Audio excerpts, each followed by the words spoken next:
प्रत्येक व्यक्ति के जीवन में दो लोगों का महत्वपूर्ण स्थान होता है। सर्वप्रथम वे होते हैं जो हमारे जीवन का आधार हैं, जिनकी छाया में हमारा जीवन संवरता है। जी हाँ, हम बात कर रहे हैं हमारे जन्मदाता की, हमारे माता पिता की।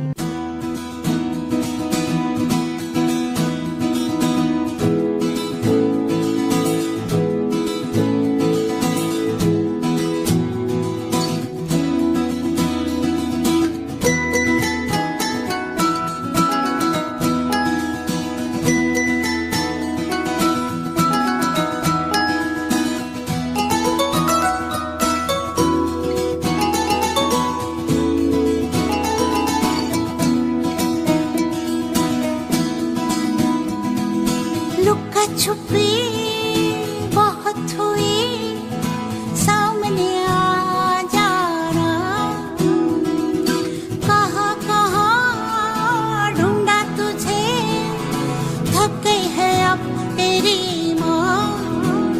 आजा सांझ हुई, मुझे तेरी फिक्र धुंधला गई। देख मेरी नजर आ जाना।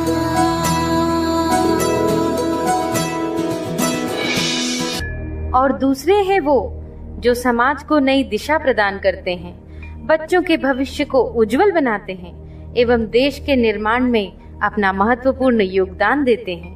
जी हाँ, हम बात कर रहे हैं हमारे शिक्षकों की, हमारे गुरुजनों की। गुरुर् ब्रह्मा गुरुर्विष्णु गुरुर्देवो महेश्वरा। गुरुर् साक्षात् परब्रह्मा, तस्मै श्री गुरुवे नमः।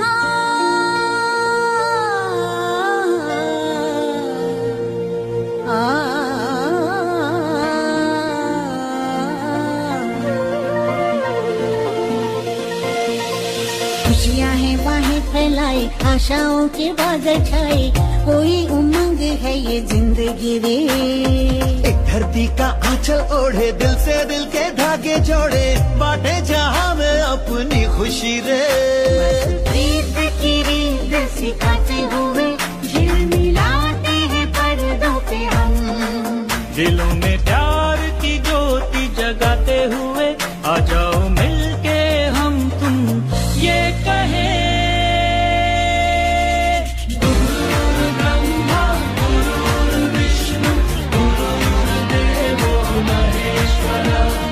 गुरु साक्षात् परब्रह्म, तस्मै श्री गुरुवे नमः। हम सभी जानते हैं कि माता पिता और गुरु का स्थान बच्चों के जीवन में सर्वोपरि है, लेकिन हम में से कितने बच्चे हैं जो उनकी भावनाओं को समझते हैं? चलिए आज मैं आपको ले चलती हूँ वहाँ जहाँ एक गुरु अपने मन की बात हमारे समक्ष व्यक्त कर रहे हैं। आप सभी को मेरा प्यार भरा नमस्कार। आपके एक या दो बच्चे हैं और कभी कभार आप उनकी शरारतों पर झल्लाकर उन पर हाथ उठा देते हैं। तो जरा सोचिएगा कि एक शिक्षक इतने सारे बच्चों को कैसे संभालता है। आप खुद टीवी या मोबाइल में व्यस्त हैं, आपका बच्चा आपके पास आता है, आप उस अधखिले फूल को झिड़क देते हैं, जाओ भागो पढ़ाई करो।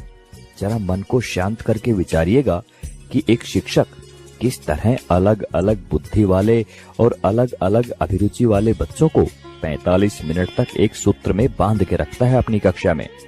आपका बच्चा दिन भर गेम खेलता है, घर पर पढ़ता नहीं है, इसकी भी शिकायत आप शिक्षक से करते हैं। क्या करें, हमारा मुन्ना तो हमारी बात ही नहीं सुनता, जरा डराइए इसे। अरे भाई, बच्चे को डराना है तो उसे किसी बाघ के सामने ले जाओ। आप गुरु ब्रह्मा टाइप की बातें रटते हैं, पर कुछ पेरेंट्स भगवान तो छोड़िए, शिक्षक को इंसान तक नहीं मानते।